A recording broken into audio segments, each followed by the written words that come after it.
Bagong. Ada deg-degan ya, Mbak. Kakang Bayu. Atoh.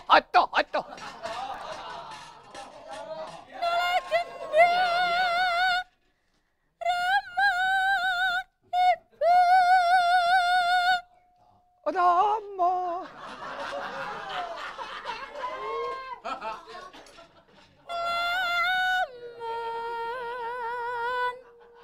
Tandang tandung tingkah laku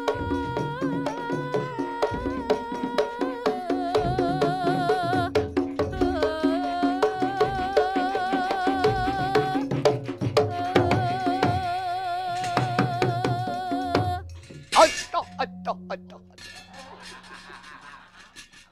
Putri Jawa Timuran. Diri aduh pasulayan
Iki mau gudil campur bawur terus. Wah.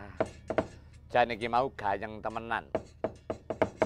Gayane gaya Banyumasan, campur Jaipong, campur Jawa Timuran. Wah, jan komplit tenan. Kepiye? Ya sawetara wis bisa gawe lejaring ati. Saiki sing baku ayo Kang Gareng. Awake dhewe ngadep dhisik ana ngersane Kang Sinuwun. Oh iya, karo nyadong dawuh. Nyadong dawuh aja lali. Ayo metik sekar ngenguwung Kang Gareng.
kuwung-kuwung hangeng wung semorot tejaning antariksa bangkit aliru Praba kelawan sirating Sang Hyang Raditya anenggih punika tawarnanipun pesanggrahan Swela Giri pesanggrahanira Sri Rama Wijaya ya Rama Badra ya Ragutama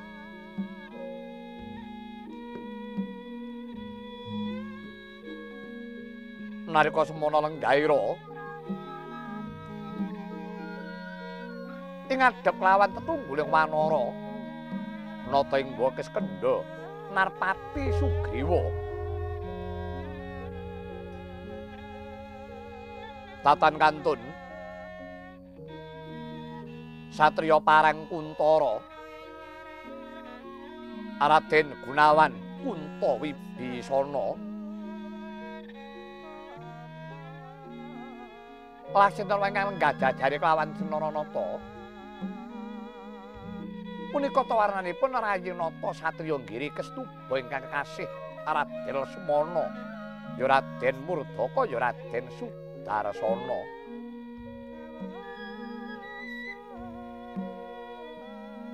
tatan kantun sagunging para repapana kawan catur nenggih Kilurah Semarnala Garing Petruk Sumawana Kilurah Bagong dahat mangu-mangu jeneng galih Sang Sri Rama Wijaya awit denira arsa lumawan nate kalengka Sang Prabu Rahwana-raja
dedep tidem perbawaning ratri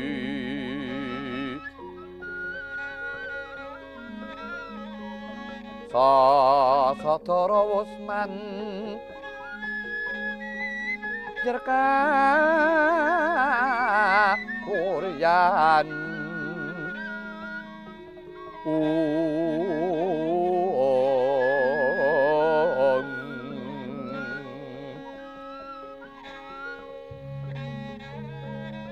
tan kuciwa mama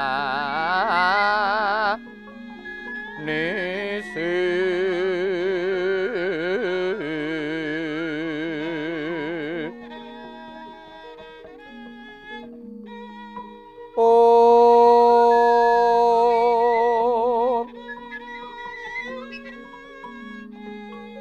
menggap srinate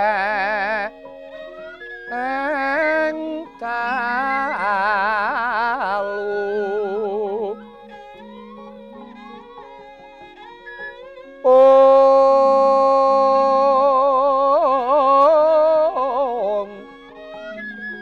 siniwaka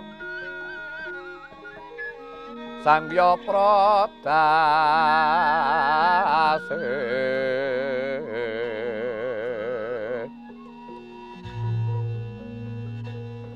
aklar ning Cakrawala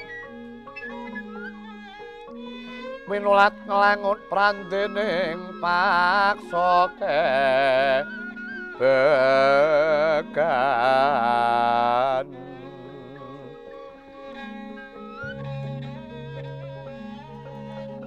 saking kaing taranggana kang sumiwi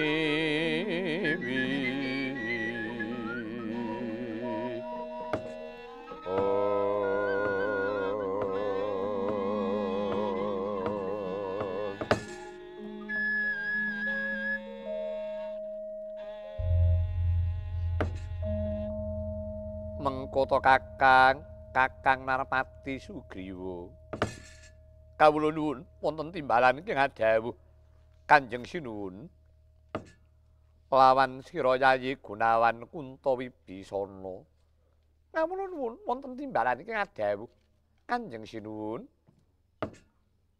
Yayi Lesmana wonten timbalan ingkang adhawuh Kanjeng Kaka Prabu Kakang Narpati Sugriwa bombong rasaning tiyas ingsun sakwise panjenenganing sun kelakon amangun tambak Setu Banda ingkang satemah panjenenganing sun bisa ngrebut pesanggrahan ing Suwelagiri dening kang mangkono mawit saka pambiyantuning para kadang-kadang wanara ingkang padha nelakake rasa katresnane marang panjenenganing sun ingkang mangkono Kakang Narpati Sugriwa ingsun nedha nrima kelawan Kakang Narpati Sugriwa miwah para kadang wanara anggone wasuka sabiyantu marang panjenenganing sun aduh sinuwun jimat sembahan kula Gusti pepundhen kula mangke prapteng delahan niki kalampahaning sedya kala wau boten amargi saking ingkang abdi para wanara nyawisake kasembuh kawicaksanan paduka ingkang sinuwun ingkang makaten kala wau ingkang jalari kelampahan paduka mangun tambak Setu Banda kenal mampah dhumateng negari Ngalengka Kakang Narpati iya Kyai Semar kula wonten timbalamu iki ngadhawuh sinuwun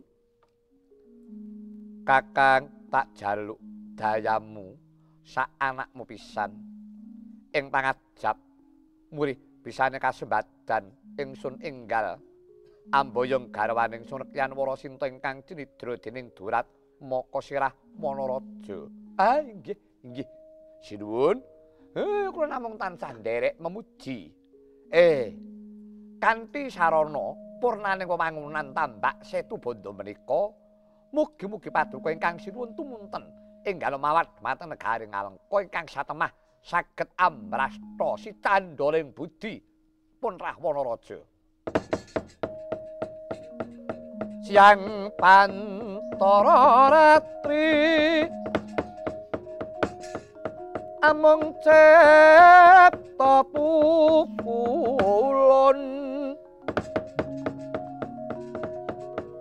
tanulyan kaek simila katur kang cunda ane prasasat rageng ulun kang membah mungging padanto Prabu menyang kagungan to sing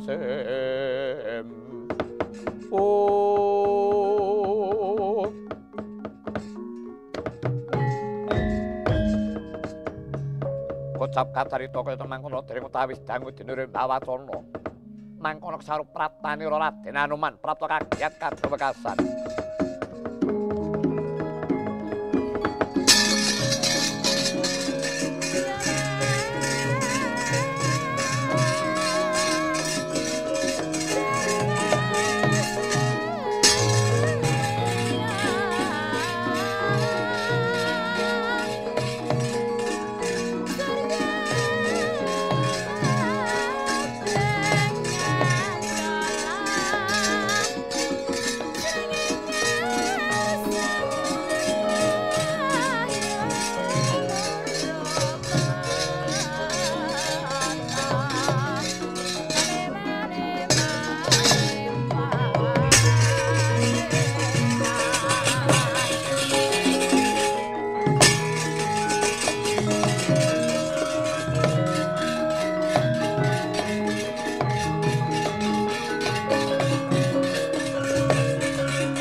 anggayo gekono sira Rama Dayapati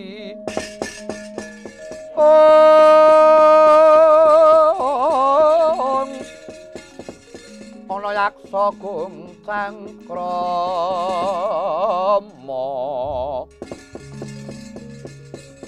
namane wil katak sini panjang astani reki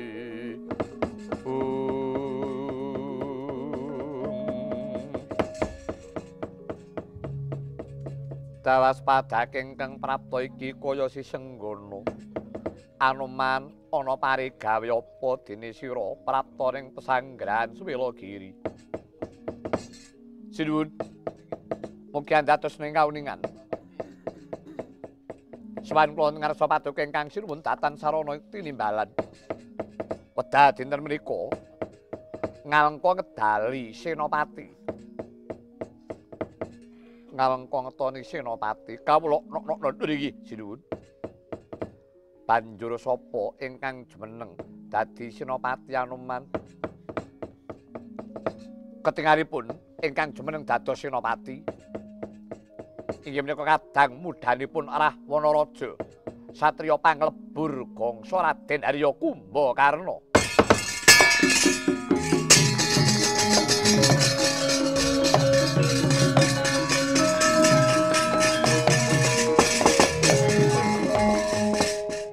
Gunawan nuwun kula wonten timbalan iki kadhawuh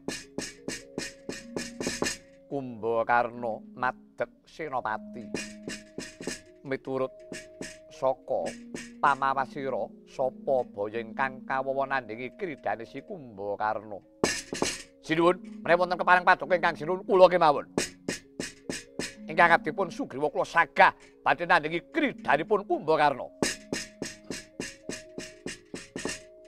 Kakang Narpati Sugriwa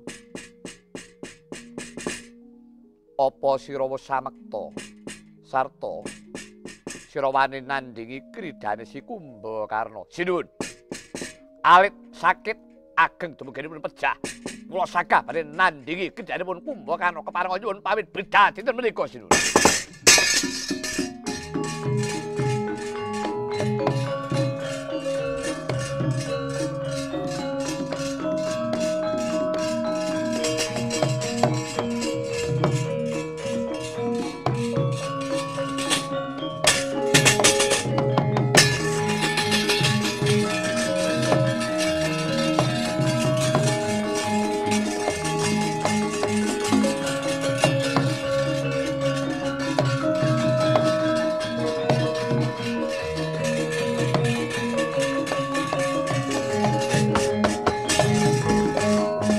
mareka den prayitna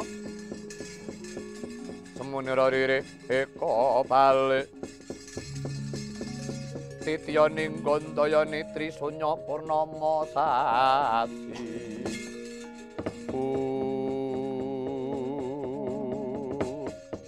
kepareng matur sinuwun. Iya, Kyai Semar.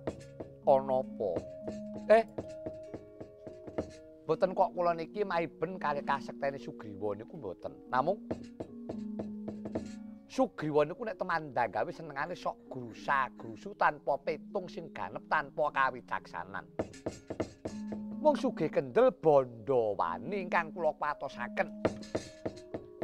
Inggih menawi Sugriwa menika sembada nandhingi kridhanipun Kumbakarna. Kula pitados Kumbakarna menika digdaya nangkuk.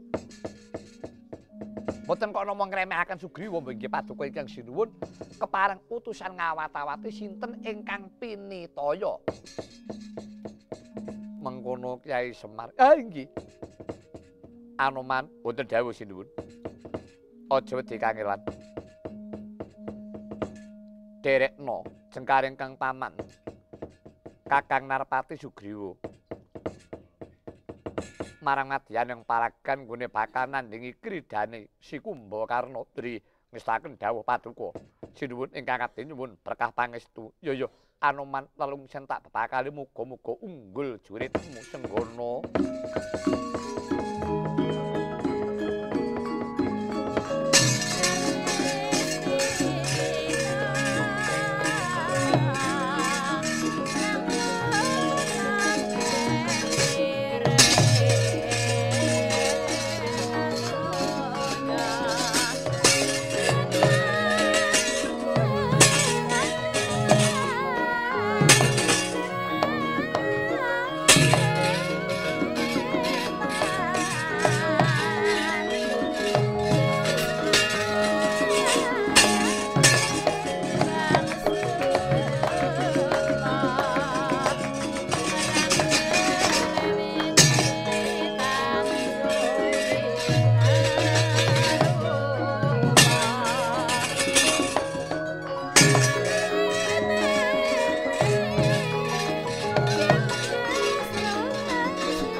Jaksa kura rupane sedeng sang Kumbakarna lelaku kang malwalya ingkang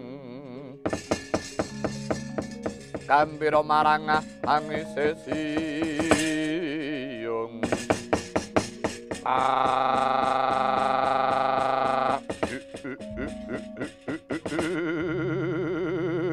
ratal Song titiwang kululutrya manik raja dewaku. Ayo. Wong Swelagiri. Maradyaki waspadakna iki Senopati.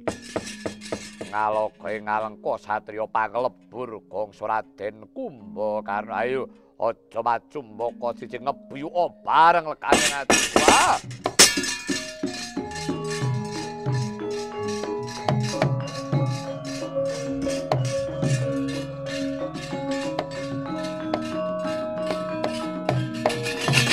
Wah!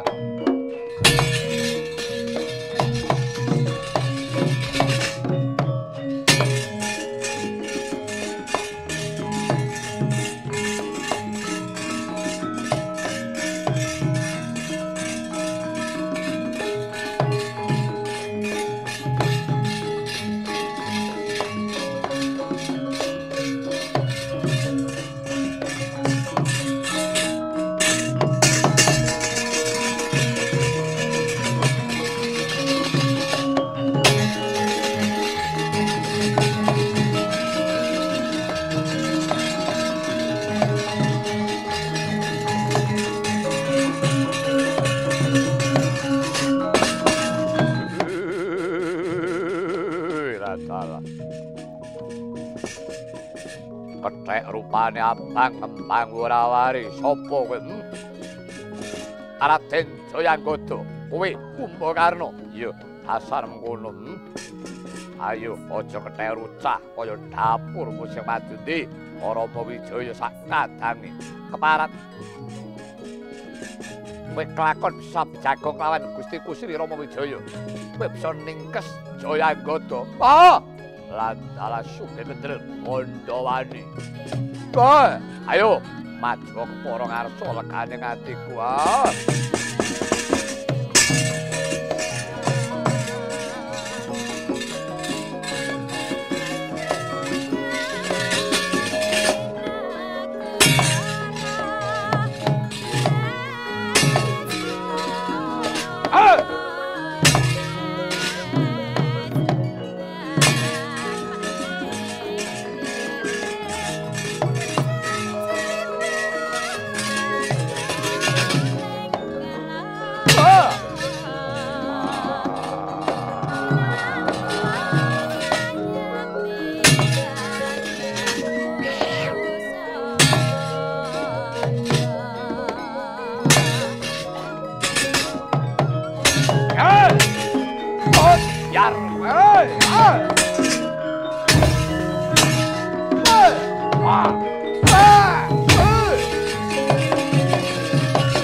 Kadang-kadang wanara. Aja nganti maju ijen-ijen. Maju bareng ngebyuk bareng. Kroyok, kroyok. Dikroyok, dikroyok, kroyok, kroyok.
mangke Sang Kumbakarna kinarubut para wanara.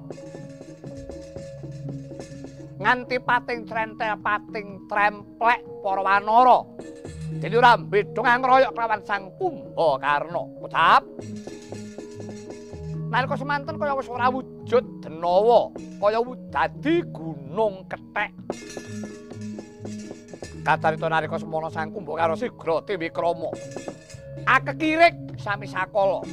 Para wanara kaya kendang kabuncang.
Kumbakarna kinen mangsa jurit dening Kang Raka Siratan Nenggono nglunggui kasatriyane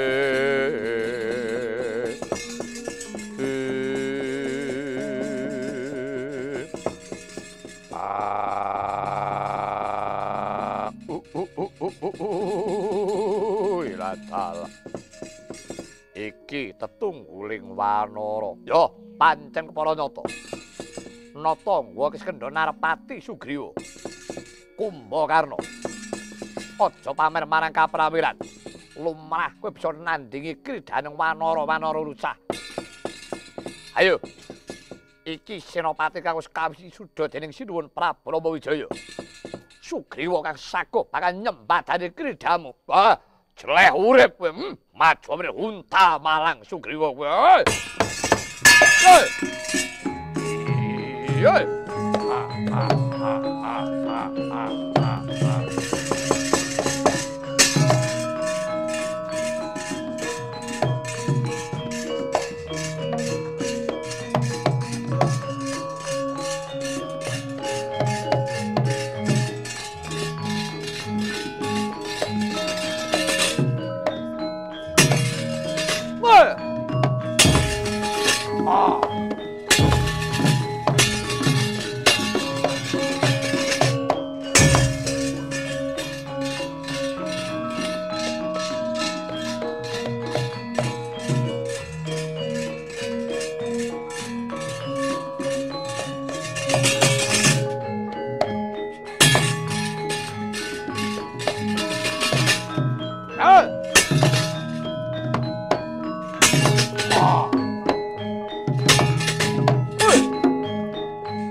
Sawah kalenggak Narpati Sugriwa tatan monggo puliya nandhingi Kridhari Radyan Kumbakarna.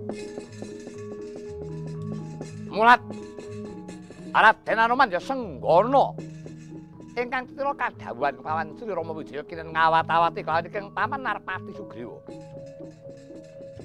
Nalika semana Sang Anoman tanggap kelawan glagating ingkang paman nenggih Sang Narpati Sugriwa ingkang wis kapidhara sigra kakintun bayu kekuatan. Kocap nalika semana gregah Narpati Sugriwa kaya wungu nendra candrané.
Kailes Sugriwa linarak-larak kelawan Sang Kumbakara datan saged lawat.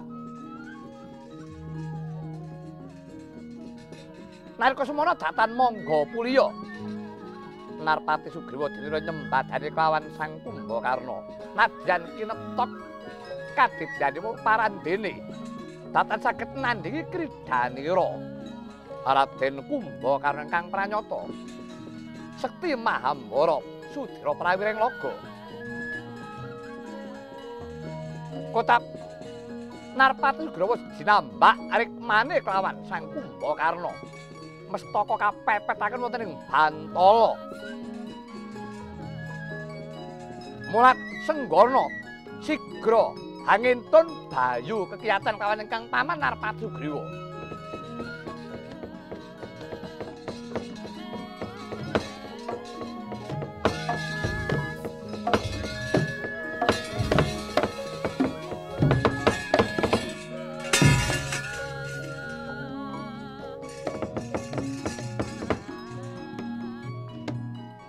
Nalika semana bayu kekiyatan wis masuk trenging sanabarine Narpati Sugriwa. Kaya pulih bebayu anggane Narpati Sugriwa. Nalika semana sigra numplak kekiyatan ingkang pungkasan. Ngroncal Narpati Sugriwa suku mancat bumi. Kumbakara sigra kakipataken. Sami sakala Narpati Sugriwa sigra anakot grananira Kumbakara sarwi nyaut karna kanan kiri sami sakala irung grumpung kuping pedhot wonten kapidhara Sang Kumbakarna.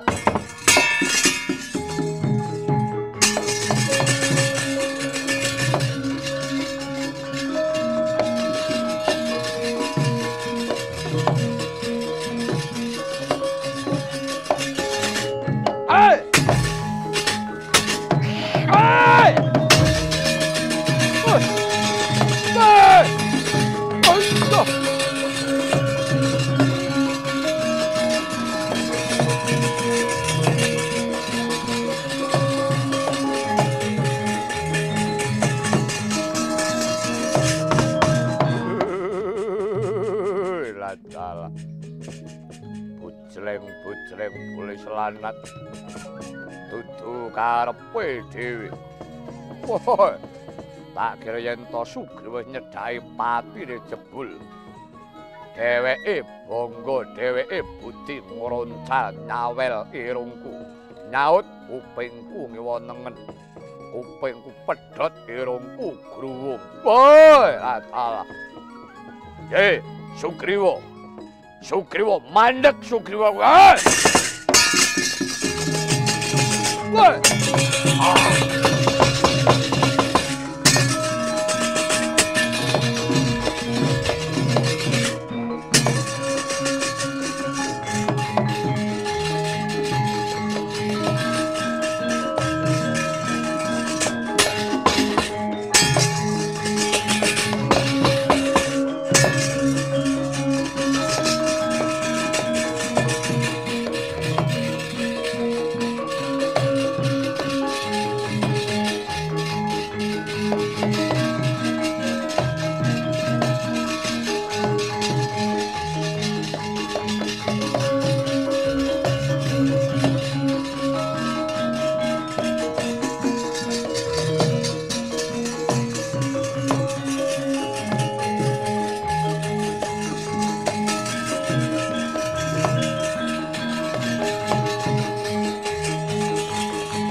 Katangmu padha aranten abete besok amendemo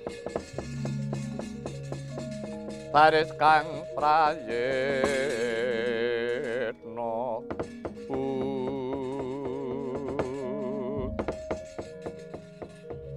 kepriye Kakang Narpatu Sigriwa nggone Ramaguting Ayuda. Aduh sinuwun.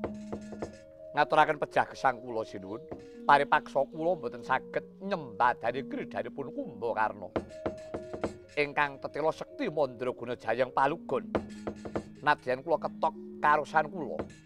Wondene paripaksa kula kasoraning Ayuda sinuwun. Duka yayah jinepi jaja bang mawinga-winga. Netrandhik angatirah medhot patoning lati.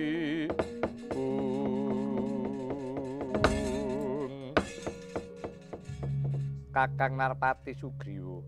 Wonten dawuh sinuwun. Kaya mangkono mau entuk-entukane yen to tumandang tanpa paniti priksa sarta tanpa kawicaksanan. Kaya mangkono iku mau pranyata ora pantes tinulat ketitik sira ora bisa nyembadani kridhane Kumbakarna katik licik tandangmu. Sira nganti gawe cacat gawe cirining mungsuh iku dudu patraping Senopati.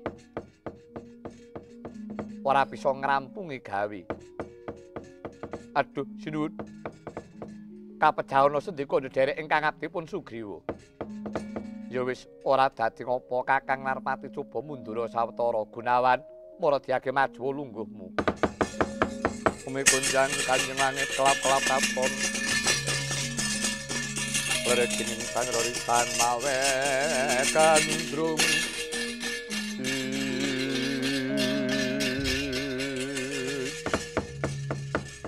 Yayi Gunawan, nuwun kula wonten timbalan ingkang kadhawuh sinuwun. Apa siadi lair trusing batin nggone Raswita marang panjenengan ingsun. Aduh, sinuwun. Sakti nggih pengayoman kula paduka ingkang sinuwun Sri Bathara Rama Wijaya. Lair batos kula anggen kula sumengkem padhanipun Sri Rama Wijaya. Pasan ngantos dumugi pedhaling napas kula ingkang pungkasan. Iya. Kasetyanira kang mangkono banget andadekake bombong rasaning tiyas ingsun yen to pancen mangkono. Yayi Gunawan sira ingsun paringi ngampil pusakaning ingsun Ndracabala. Muradyagi Gunawan, yen to pancen sira lair tursing batin anggone Raswita kelawan panjenengan ingsun. Sira ingsun wisuda jumeneng dadi senopati, ingsun paringi ngampil pusaka Kyai Ndracabala sirnakna si Kumbakarna. Lho niki sendika ngestaken dawuh sinuwun. Oh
Wenesening Prudira kang wang kekono bang sumirat.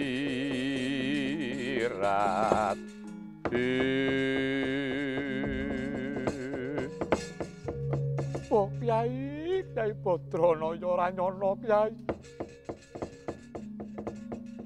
Jebul aku ketempuh ing lalakon kang ora dak nyono-nyono Kyai. Ndara Gunawan. Jeneng andika niku ngasta pusaka. Tik tawang-tawang tangis niku enten apa? Aduh, Kyai ora nyono. Jebul aku katempuh ing lalakon kang abot rasane atiku, Kyai. Aku kadhawan kawan Sri Rama Wijaya. Aku kinen jumeneng dadi senopati. Mongko aku sekaparingan ngampil pusaka jemparing Kyai Ndracabala. Kepriye Kyai Badranaya? Niku rajeneng pun lumrah to. Yen panjenengan pinarintah jumeneng dadi senopati niku pun bener pun lumrah. Ora mokal ora aneh. Nanging apa aku kudu tanding lawan kadangku Kyai Semar? Kang Mas Kumbakarna kuwi kadangku Kyai. Lah, nggih kaya ngeten iki lho Gus. Kala mangsane menungsa niku sok kebentus lelakon rong perkara sing padha abote. Niki antarane katresnan menapa lelabuhan. Nah, niki mang pilih salah siji sing luwih pikulih. Niki sing bisa ngrampungake mung panjenengan piyambak. Pun, saniki kula aturi ngeningaken cipta. Pancen Gus, ing jagat niki mboten enten godha sing abot dhewe, kejaba mung godha katresnan. Wong niku anggere kena panggodaning katresnan, adakane sok mboten merdika uripe, kurang wening ciptane ora menep rasane. Nggih godha tresna menapa mawon. Menapa malih katresnan bab perkara dhateng sedulur niku aboting abot. Lah niki saniki mung gumantung kalih jengandika Ndara Gunawan. Pun saniki katresnaning sedulur menapa darmaning satriya kudu labuh-labet karo kautaman. Pun niku mang pilih salah siji ndi sing luwih becik, ndi sing luwih pikulih. Oh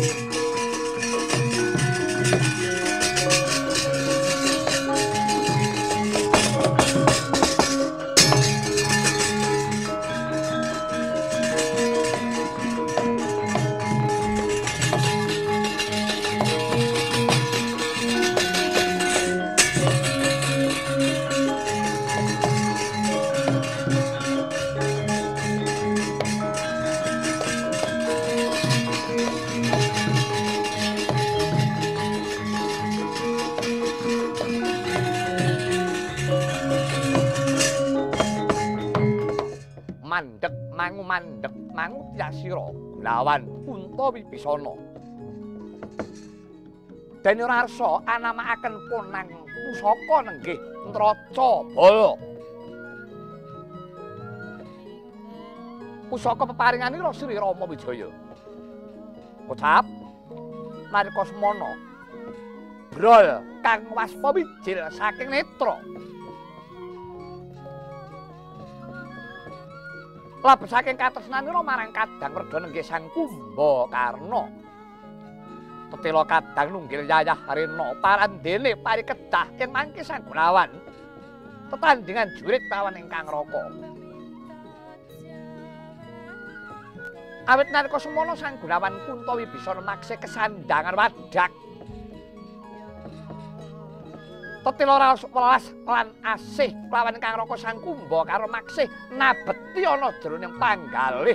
Kocap nalika semana Sang Gunawan sigra anglepasaken pusaka Nraca Bala sarwi amungkur karana datan tega lawan ingkang raka Sang Kumbakarna. Tuna dungkaping ponang jemparing nyaut astanira Sang Kumbakarna ingkang kiring pedhot jrit ajlih-jelih Sang Kumbakarna. Oh